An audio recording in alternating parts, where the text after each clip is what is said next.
There's a word in this verse you might recognize, anugrahami, which comes from another verse in the Bhagavatam, 10th canto. Yasyaham anugrahami harishe taddanam shanai. In that verse, the Lord says that the same thing, when I'm especially favorable to someone, I take away all his material possessions. So once a professor asked Srila Prabhupada, what is the most important verse in Srimad Bhagavatam? It's a very interesting question, because of course there's more than 15,000 verses in Srimad Bhagavatam. And this professor was not an ordinary scholar. He was a specialist in Srimad Bhagavatam who had actually studied in India and written his thesis on the Bhagavatam. So it was a very good question. And anybody have any idea which verse Srila Prabhupada cited in response? I don't blame you. I never knew this either until I read it. The answer is verse 9 in chapter 2 of the first canto. It's not a real prominent verse, but it was the one that Prabhupada cited for this purpose. Dharmasya hyapavargasya nartai utai upakalpate nartasya dharmakantasya kamalobhaya hi smrita.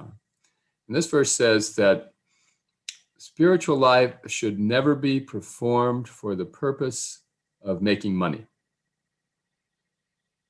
The spiritualist, however, who does get money in the course of their spiritual quest should never use that money for the purpose of sense gratification. This is the defining relationship between the devotee and Lakshmi Devi. Again, the devotee should never take up devotional service for some material gain. In our modern culture, we see this especially in some of the evangelical religious leaders, that they equate God's mercy with wealth. If God is merciful to me, then I get money. And if you want money, send me some money and I'll give you some of God's mercy. This is sort of the pitch. So a devotee is motivated in a different way. Money may come or not come, it doesn't matter. If money comes, the devotee will use it in Krishna's service. If money doesn't come, the devotee will pursue Krishna's service regardless, with whatever means one has. Even modest offerings are accepted by Krishna, whereas huge offerings without devotion are not accepted by the Lord. So the price, the commodity that's valuable to the devotee is devotion and not money. In fact, money and material opulence are listed by Queen Kunti as being great obstacles in spiritual life, among other things. Janmaishwarya Shruta Shribhir Edamana Madat Puman.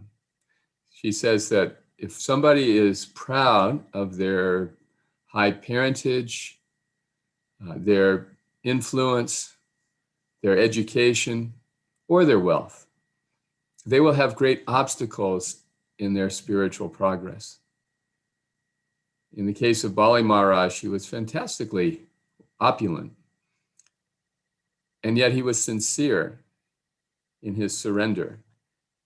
And to show him favor, Krishna removed those obstacles from him. But that did not sway his devotion. Therefore, he's considered one of the great authorities in Krishna consciousness. In fact, his guru had advised him, don't trust this Vishnu. Don't trust him. He has some trick up his sleeve. Don't trust this Brahmin. This little Brahmin looks like he has been sent by your enemy, Vishnu. So Bali Maharaj was perplexed because you had always told me, Gurudev, that I should worship Vishnu, but now you're saying this might be Vishnu's representative, or even Vishnu himself playing a trick. So he rejected his guru, who was advising him in a materialistic way. No, protect your opulences at all costs. In this way, Bali Maharaj had established himself as one of the great authorities in Krishna consciousness. So these are some of scriptural examples of how money and devotees interact. It can be an obstacle if one is rich. There are some very wealthy people, a few wealthy people, who have taken up Krishna consciousness seriously. And some of the difficulties they have include tremendous pressure from their families if they want to give money to Krishna. The families are attached to having the wealth in their control, and their charity done in ways that are respectable. And if a wealthy person gives a donation to devotees and they misuse it, it's very embarrassing for the donor. One of my friends, Peter Burwash, who later became a very successful, excuse me, just a moment, I'm sorry, I turned off my phone.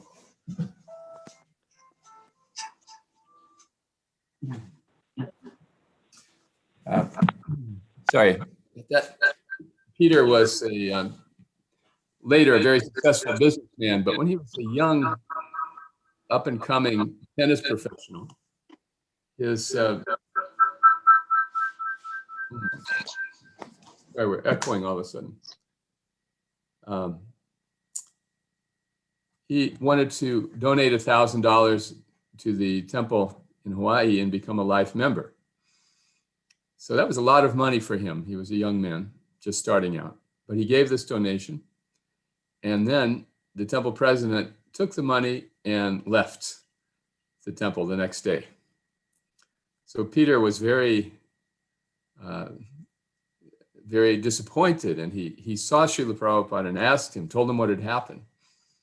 Prabhupada's response: do not blame the agent of your karma. Do not blame the agent of your karma. So Peter made that a cornerstone of his lifelong faith in Srila Prabhupada and service. That if we lose money, it can be very painful. But the point is that we have given it, and that is what Krishna accepts.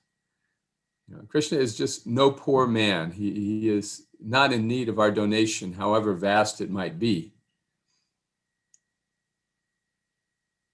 There's a story I'd just like to tell you in that regard. Krishna is interested in our devotion. This is the point. There was once a miser, old miser, who refused to have anything to do with anything but making money for himself. But as he was getting old, he walked by a church one day and he thought, I better, just in case. So he went in, sat in the back, listened to the sermon, and then when the collection plate came around, he put $5 in and left. So as it happened, just after that, the man died, and he ascended to the pearly gates. So the angel greeted him there and said, "What are you doing here?" And the man said, "Wait a minute, no, I gave $5. So the angel said, "Just a minute, let me check the records." He came back, handed the man a $5 bill and said, "Take your lousy $5 and go to hell." So if our offering is made without devotion, it is not of interest to Krishna. But if our offering, however humble, is made with devotion, Krishna is pleased to accept it. However great or however humble, it doesn't matter. Devotion is not measured by our financial strength. So as devotees, we struggle with these things because for many of us, being a devotee means accepting financial compromise in our lives. And the society all around us is pushing very, very hard. Make money and you'll be happy. Make money and you'll be happy.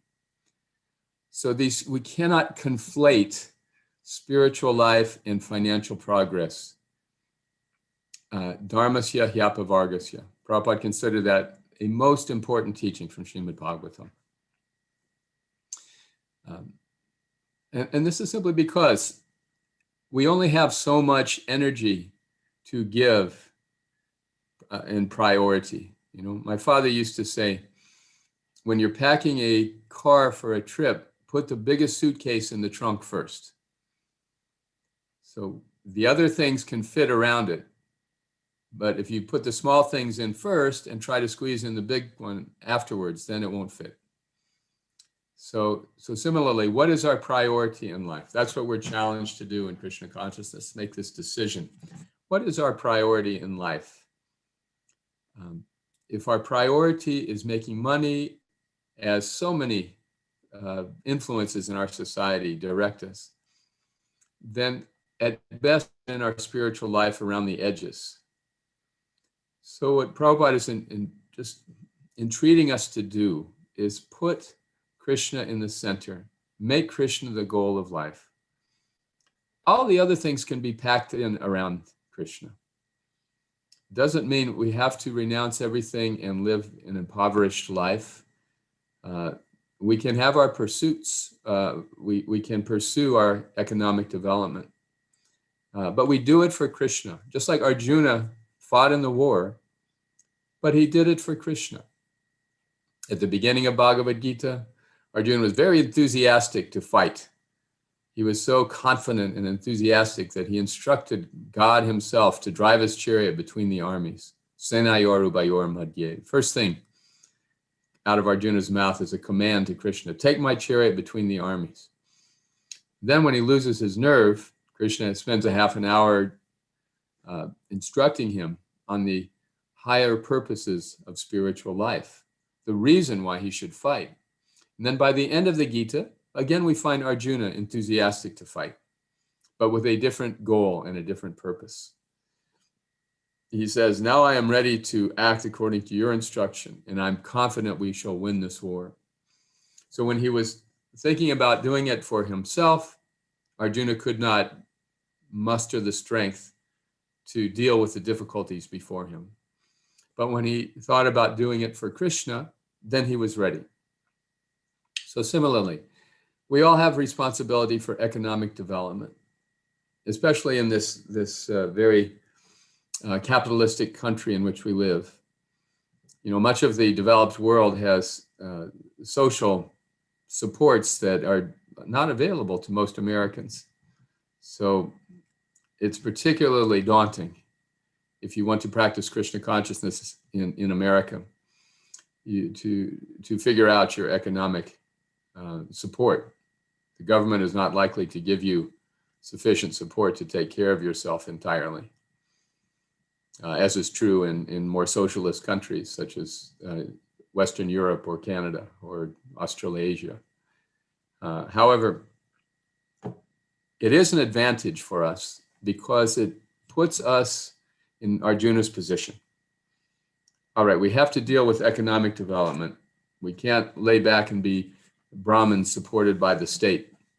We have to deal with our economic development, but we can do it for Krishna. And the other thing that works in our favor is that as devotees, we can, especially if we have the opportunity to live in an ashram for some time, we can learn how simply we can live. This is one of the aspects of our culture in Krishna consciousness that concerns me sometimes that we're losing. Those of us who have been serving Srila Prabhupada for many years had, in almost all cases, the initial experience of joining an ashram, living in an ashram, realizing how little is actually required to get by.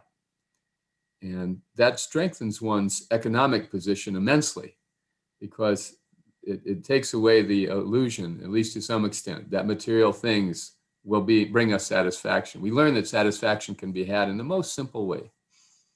A little place to lie down, a little prasad, and some service to do gladly for Krishna.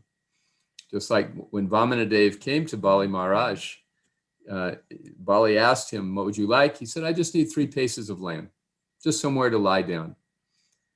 And Bali said, don't you realize I could give you a planet? Why are you asking for so little? So then Vamandev said, as we read recently, that if a person has uncontrolled senses, one can have the whole universe and still won't be satisfied.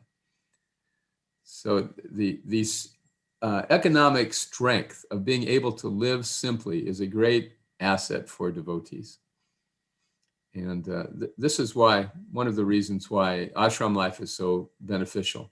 It helps us put economic development in perspective. You know, the Vedas talk about the 4 primary goals of human life, starting with economic development.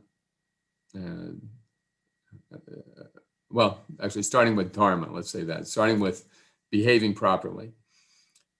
Dharma leads to artha, economic development, which then in turn leads to kama, sense enjoyment, which then in turn leads to moksha, wanting to just be free of the whole mess. For example, people in our part of the world often have some spiritual pursuit on the weekends, like go to church on Sunday. And then Monday, it's back to work. That's dharma, you know, to be responsible and go to work and show up and do your best and pull your weight. This is dharma in our society. So if you do that Monday through Friday, then what happens on Friday? Artha, you get a paycheck, right? So that's economic development. And then that economic development is followed on Saturday by what? Kama, sense gratification. Now I've worked so hard all week, let me enjoy. Spend some of my hard-earned money. And then we wake up Sunday morning, oh, what did I do? I'll never do that again. And I go to church and pray. So this is dharma, artha, kama, and moksha in our materialistic society. And it's compared to a dog chasing its tail. In other words, if we're just working for money and then sense enjoyment and then getting tired of it and over and over and over again, week after week, month after month, year after year, life after life, the same ordinary pattern of material activities continue. So Chaitanya Mahaprabhu said, Prema Pumarto Mahan, the highest and 5th goal of human life, above all these other ordinary pursuits, is prema, ecstatic love of God. If we have love of God, then all the economic development in the world will be like the small bags on the side. Loving God is the primary purpose of our whole existence. And it's the way that we can find actual satisfaction. So if we approach Krishna sincerely, I don't have any love of God, nor do I have any attachment to the things that cause developing love of God. But nonetheless, I'm hoping against hope that you will please somehow accept me and engage me as your devotee. If we approach Krishna in that way, then we have the opportunity, by Krishna's mercy, to get that benediction and blessing. Krishna does not give pure devotion easily. He doesn't award love of Godhead easily. But if our purpose is sincere and focused, if our purpose is focused on that sublime goal of life, then Krishna will help. This word sincere, it's very interesting. It comes from Latin, and it means without wax. Without wax. Sometimes the marble sellers, to make their marble look whole and fill up any cracks, would use wax to fill in the gaps. But sincere means there's no wax. It's the real thing. So if our purpose is pleasing Krishna, and that purpose is sincere, without ulterior motives, then Krishna can give us this sublime taste of prema bhakti, for ecstatic love for him. He doesn't reward that easily, but he does give it if that is our purpose, if that's our desire, if that's the biggest suitcase in the trunk of the car of our life. So it does not mean neglecting economic development, but at the same time, we have it in perspective. One of my good friends who told me once that, who did well in his business career as a devotee, said that, if you do what you love, the money will follow. If you do what you love, the money will follow. I always appreciated that advice. If there's something that we want to do for Krishna, because we love to do it, there is often an opportunity that Krishna will provide that we can do that thing for him, for his pleasure and in his service, and then meet our economic needs very easily. In the Gita, Krishna says, Tesham nitya biyuktanam yogok shemam viham. I provide for the devotee what they need to practice their devotion, their yogak shemam, their necessities of life. It's not very difficult, for Krishna to provide our needs, our simple needs. And if we learn to live simply and be happy with a modest, balanced life, then Krishna may send us money or he may not. It doesn't really matter to us. As long as we can chant, as long as we can hear, as long as we can associate with devotees, we can eat prasadam, we're satisfied. Srila Prabhupada once said that even the richest man can only eat 4 chapatis maximum. It's not that if one is very wealthy, one can increase to 5 or 10. So what we need is very, very modest. But if we have these attachments like Bali Maharaj, and we're still somewhat affected by this notion that happiness equals money, then Harishe tad dhanam shanai, then out of his mercy, anugrahami, Krishna will sometimes take away our wealth and take away our opulence. This is not because he's vindictive, and it's not because he wants to humiliate us or crush us or defeat our or what's the word I'm trying to find? Put us in a subservient, beaten down position. He does it for our own good.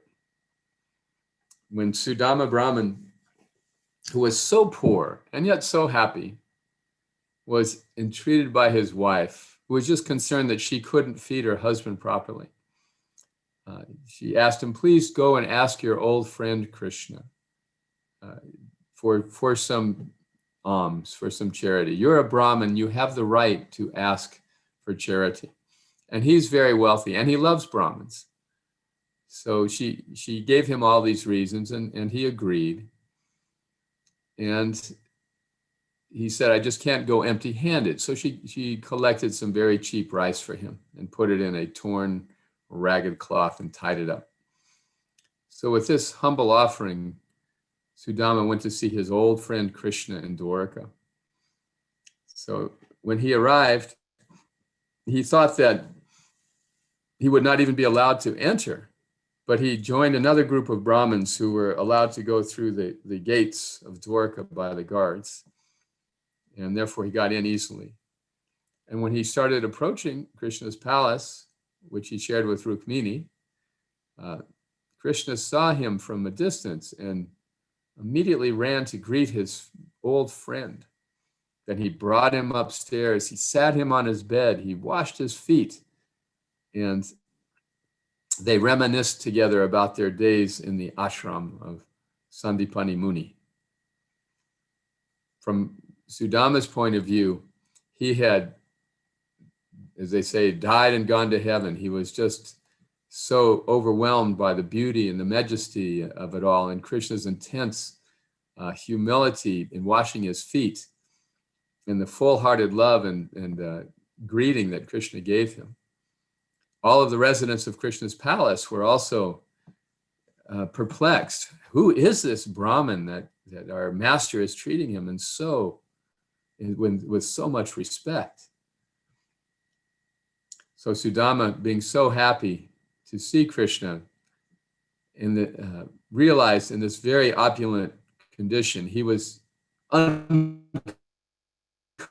uncomfortable and embarrassed to give him the modest gift of chipped rice.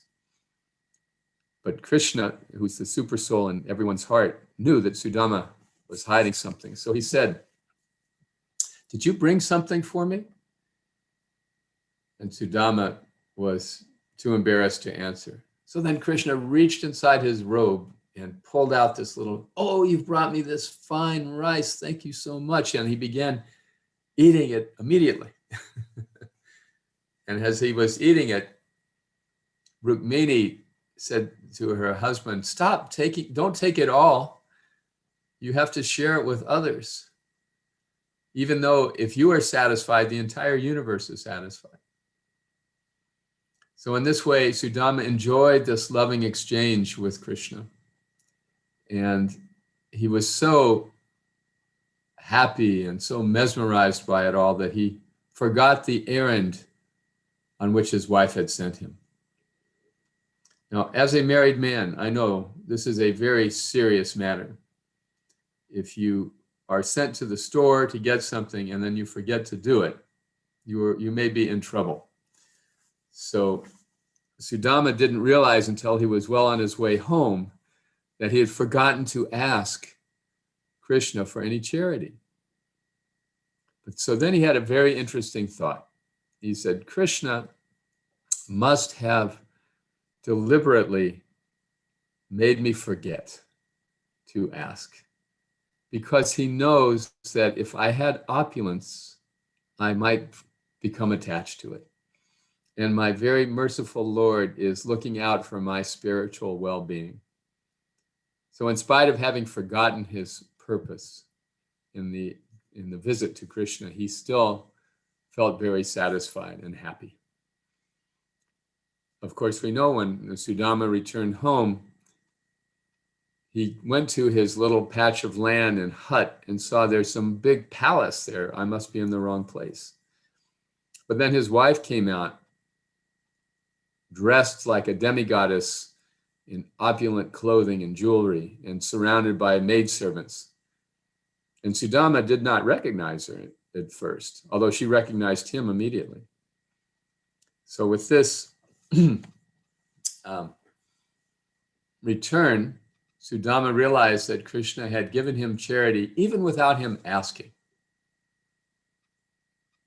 So Sudama was at first thinking, okay, I didn't ask, but that's Krishna's mercy because I couldn't have handled it. But then he saw Krishna gave him so much more than he ever expected.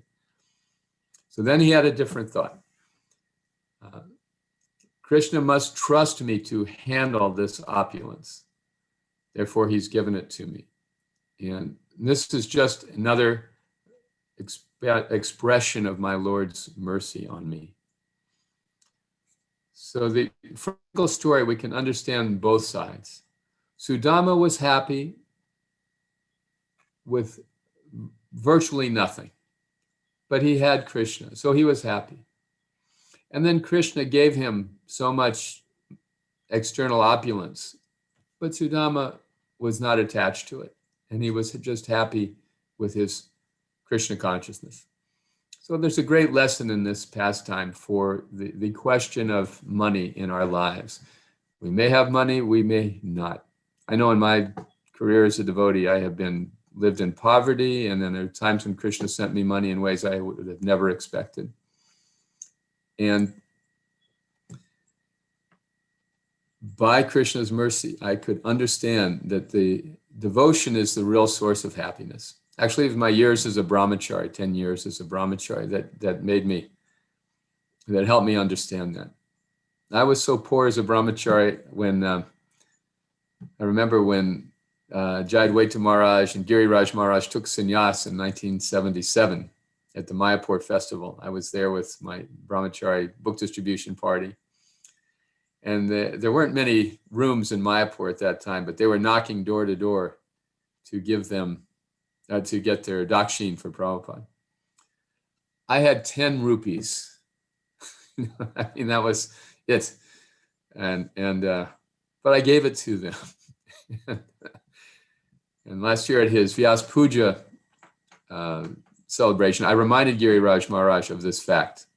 And I told him that story about the miser and the $5 and going to hell. And I said, Maharaj, no refunds accepted here.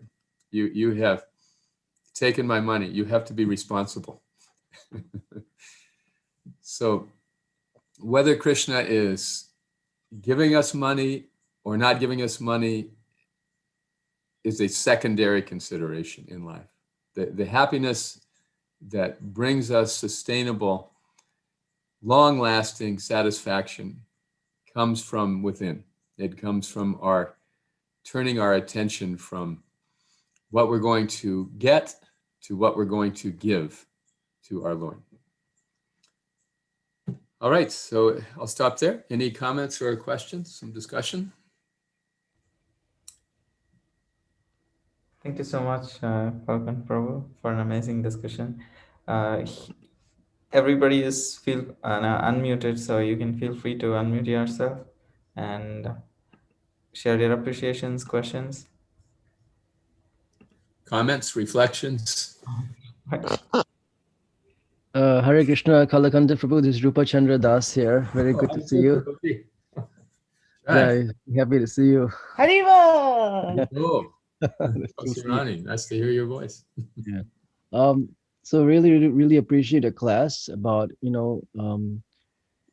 not thinking of money as a source of happiness. If it comes, it's good. If it's not there, as long as we can make chant our rounds and take prasadam and associate with devotees, that's all good. So my question is actually sort of perhaps, almost like a devil's advocate kind of question.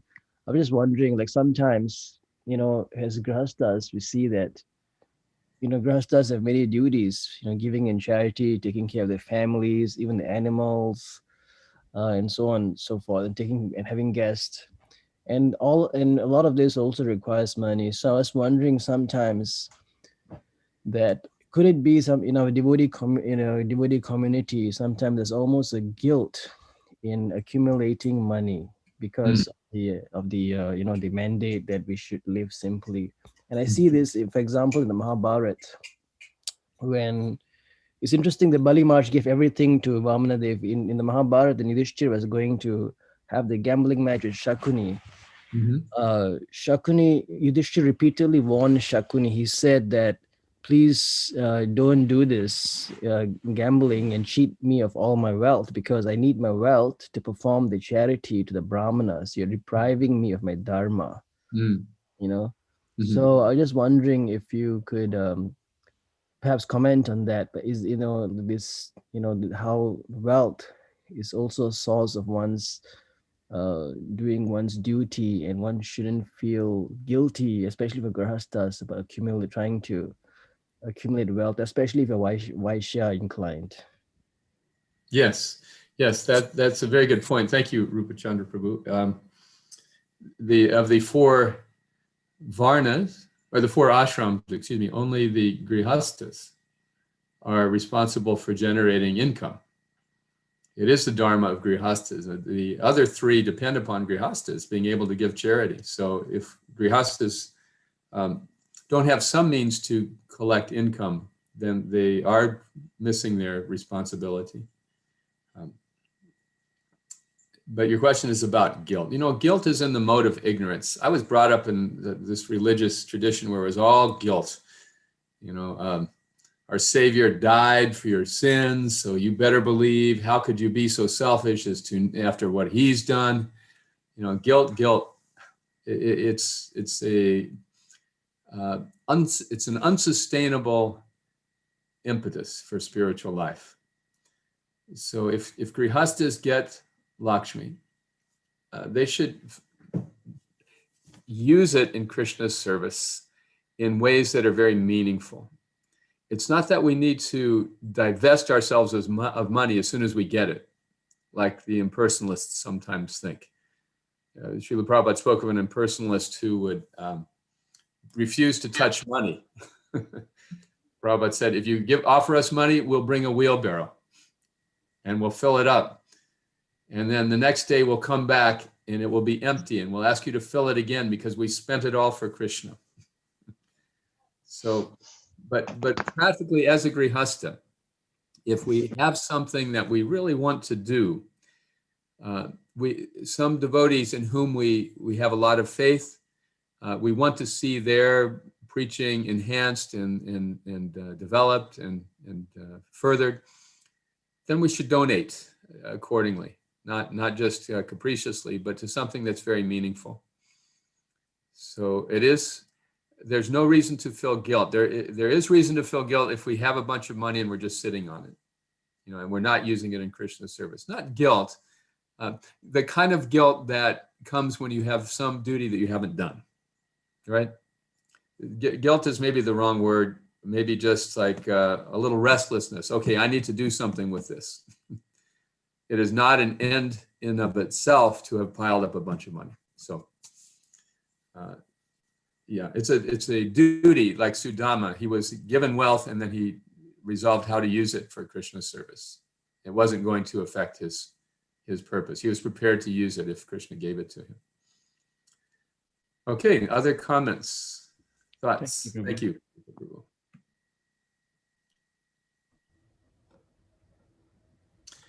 Mother, you wanted to ask something? Somebody was, let's see, Jagadish Wara, asking about my association with Srila Prabhupada. Excuse me. Is that all right, or something else? I had just very little association with Prabhupada. I got to see him about 40 times, giving lectures, a couple of morning walks, some dharma, some darshans. But one time, it was every devotee's desire in those days to have some personal service for Prabhupada. So one time in Chicago, I got to bring Prabhupada's lunch into him. And because my friend was the cook, and he invited me to come. And so I brought the plate into Prabhupada, and Prabhupada looked at me and said nothing, just me and him alone in the room. He said nothing. And then a little later, he rang the bell, come pick up the plate. Again, I went in, paid my obeisances, took the plate. He looked at me and said nothing. And the next day he had said to the cook, "Why are so many men staying back from book distribution to cook for me?" So it was my desire to have personal service for Prabhupada, but it was Prabhupada's desire that I should do my other service. And I was thinking as I left the room, now I'm going to get all this Maha Prasad from Prabhupada's plate.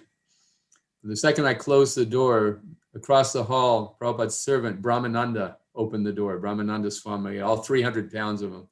He said, "Where's Prabhupada's plate?" And he took the whole thing.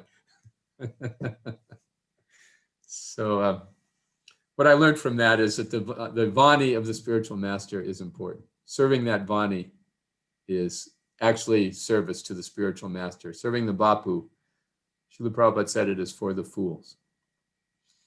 So, but it was wonderful to see Prabhupada. As a Christian boy, I felt like I was seeing Jesus and I was observing miracles, and it was all so intensely blissful that I could hardly keep up with it for those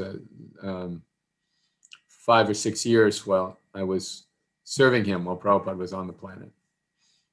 And I was fortunate to get to travel a lot with my book distribution party, Bhakti Tirtha Maharaj and others. We could go to places where Prabhupada was and do our service, so we get to see him relatively often. But it was wonderful. But the Vani is what's important, and that is what has sustained me. Thank you very much. Anything else? Hare Krishna Prabhu. Yes, thank you for the class. I was wondering if you would expand on the point you made that guilt is unsustainable as an impetus for service. Mm-hmm. Yeah. Guilt is the mode of ignorance. Guilt is appropriate when we've done something wrong. And we have done so many things wrong to end up in the material world. But by Prabhupada's grace, now we're doing things right. We are redirecting our energy to Krishna.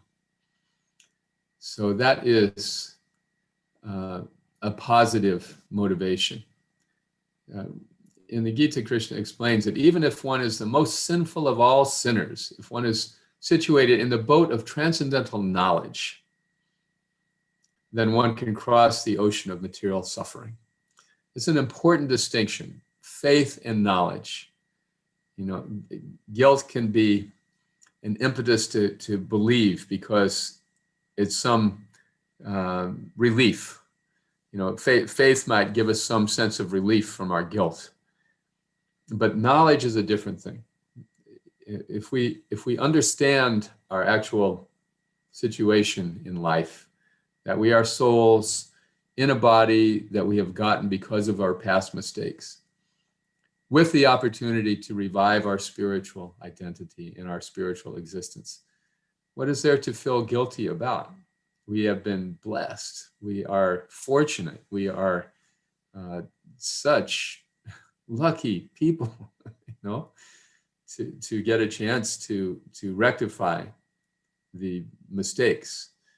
So this kind of passive approach to rectification, I'm guilty, I'm bad, so I have to believe, is such a downer, you know. That's the mode of ignorance. But the positive impetus of saying, well, I have a chance to correct my mistakes, and it's so simple and it's so accessible, and I get so much reciprocation when I do it. This is based on knowledge. And you see, that leads us to a different kind of faith. It's sustainable faith is called nishta. You know, after we go through the process of practicing bhakti yoga, getting a good association, we begin to see the bad habits and addictions of our life, self-defeating behavior, just it drops away. It vanishes, and our attachment to it dwindles. And that's a miracle. It's an incredible experience. That is what brings us, called anartha-nivritti. That brings us to the point of nishta, a firm faith, a faith that is actually based not only on knowledge, but experience. Faith that is based on realization, and not faith is based on guilt. I better do it, you see. So that's my understanding. That's a great question. Thank you. Yeah, I was just thinking that, you know, I mean, even if you do start out performing devotional service with guilt, you know, I mean, Krishna would reciprocate with that too. And I would think that even though you started from a negative place, wouldn't you end up in a positive place? Yes, absolutely. That's explained in the Gita. Chatur vidha bhajanti mam janak sukrutino Arjuna. People come to Krishna out of artha, out of needing money, artarti, out of just plain suffering, or curiosity, or wisdom. So any motivation to come to Krishna is good. Akama sarva kama va moksha kama udarati. Whether we have lots of desires or no desires, turn to Krishna for them. But we're talking about sustainable Krishna consciousness. We may start for any damn reason, you know, but can we stay in Krishna consciousness? That takes knowledge, that takes realization, and guilt will not keep us serving Krishna. Just like devotees sometimes have struggles with the regulative principles, and they break them, and then they feel bad. And they feel, oh, I really got to do better. But because of that feeling bad, it's not enough to overcome the attachment. I've seen this many times. Devotees sincerely struggling, but the missing element is the great pleasure from performing favorable service. Anyabilasita sunyam, yanakarmadhyanabritam. Service that is just for the sake of pleasing Krishna. That brings so much joy to the soul. It's so much beyond guilt. So yes, guilt can start us, but it can't sustain us. Okay, thank you, Prabhu. Haribol. I did have another question, but I think I don't know that we have time. I think we're over time already. Yeah, we're Sharna Prabhu, you guide us. I have time, but If you have time, we are very, very happy to hear, Prabhuji. Thank you. I'm at your service. Please go ahead. Thank you very much. Yeah, I was wondering if you could elaborate on another point you made that, you know, when we give, and I'll put it like this, how to strike the balance between when we're wanting to give in charity, how to strike the balance between keeping what we feel we need for ourselves and not feeling like, you know, what we give is going to compromise our let's say financial sustainability. Yes. Wonderful question. A very, very practical question. We read in Prabhupada's books about Rupa Goswami, who gave 50% of his accumulated wealth to the Brahmins when he joined Lord Chaitanya's mission.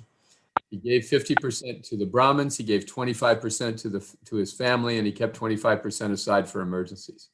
So Prabhupada said this is an ideal formula. But bear in mind, this is accumulated wealth at the end of his long career of economic development. If we're in the midst of our career of economic development, it is absolutely essential that we maintain our stability as grihastas, or as financially independent devotees. We can't be testing Krishna like, okay, I'm going to give so much money and then you're going to have to give some back. You know, people look at Sudama as the greatest IPO in history, right? He just invested a little bag of rice and he got all this opulence in return. So that's why that story is very popular, but it's not really understood so well in many circles. So our first duty is to take care of ourselves and take care of our family responsibilities. If we can give, excuse me, a regular amount like 10% of our income for spreading Krishna consciousness and sustain ourselves comfortably and meet our responsibilities comfortably, that's wonderful. If we can't give 10%, we give whatever we can. It's very much the thought that counts with Krishna. I've been grihastha for 38 years. And for most of those years, I was doing work as a minister that was not well paid at all. I was just barely. So I came up with a principle. I'll take enough money for my service as a stipend to maintain myself, but I won't save anything. Because I was giving my full time to ISKCON, and ISKCON would provide me enough to maintain in a very modest way. So I felt like, okay, I'm giving 50% of my energy here. I'm giving 100% of my energy to ISKCON, so I can take a little bit. But most people are not comfortable living like that. And nonetheless, I had a good experience. As I said, Krishna sent me money in very unexpected ways. So I felt like Krishna reciprocated. And therefore I feel confident that if you give energy to Krishna, you won't be bereft. But my situation was different. You know, I didn't have a professional career, so outside of the ministry.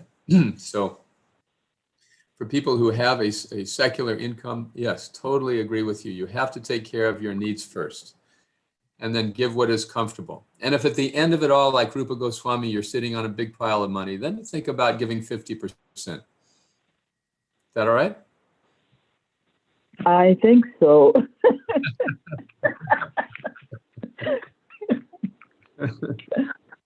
Yeah, when you were saying that, I'm glad you qualified, you know, that your situation was a little different, because I think you were saying that you were supported by the ministry that you're working with. Yeah. But, you know, when you said that, you know, you wouldn't accumulate any savings, you know, I was like, my God, you know, yeah. I don't know if I could feel comfortable not accumulating savings. No question. No. You must accumulate savings. I was, like I said, we were not guided very well back in those days. We didn't have elders to guide. Everything was just give everything to Krishna. And now we know better. You give everything to Krishna, but that doesn't mean that you empty your bank account every month. You save, you take care of yourself. But you give everything in your heart to Krishna. And you pray to Krishna that at the right time, let me do something that will be a full expression of my devotion to you. Yeah, because you see, I always a little struggle with the concept that, savings is an expression of lack of faith that Krishna will take care of you. And I guess it's just a matter of degree. Are you? That's the balance that you got to figure out, right? How much savings is enough. You got to figure that out somehow. You've got to be comfortable. This is the point. Krishna consciousness is only sustainable if you are comfortable with what you're doing. If you feel you have to find what's comfortable for you, and then don't worry about it. Don't let that sense of guilt, pollute your devotion. Do what's comfortable now. In the future, you may have more options. And don't worry about it. Krishna's very happy. We're not going to win Krishna's favor by giving more money than we're comfortable giving. Yeah, because you always hear that thing. Oh, Krishna doesn't look what you give. He looks at what you're keeping. You hear that all the time. Yes. And that's true, but it doesn't mean that you have to give it today. And let's say you responsibly save, and then at the end of your life, you're able to serve Krishna without anxiety. You give as much energy as you can in the temple or in some cause or some service that you enjoy, and you're able to take care of yourself. You contribute your service without having to be supported in any way. That's beautiful. Each individual is going to have a different relationship with Krishna, but Krishna's not so cheap that we can buy him with our donations. Krishna's not interested in our donations. He's interested in our devotion. This is the point. Very nice, Prabhu. Okay. Thank you so much for allowing me to sleep at night. No problem. Just send a donation anytime. Okay, will do. Okay, thank you. Anything else? Okay. Pleasure to see everybody. Thanks for coming this morning. Hare Krishna.